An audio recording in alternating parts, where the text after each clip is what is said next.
కర్మలను ఆచరించుటేందే నీకు అధికారము కలదు కాని వాని ఫలితము పైన లేదు. నీవు కర్మఫలమునకు కారణము కారాదు, అట్లని కర్మలను చేయుట మానరాదు.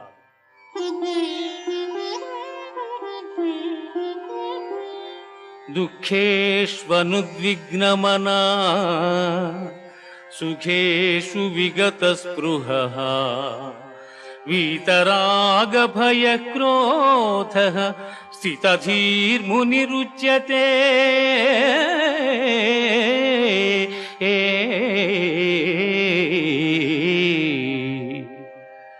దుఃఖములు కలిగినప్పుడు దిగులు చెందని వాడును, సుఖములు కలిగినప్పుడు స్పృహ లేని వాడును, రాగము భయము క్రోధము పోయిన వాడును స్థితప్రజ్ఞుడని చెప్పబడును.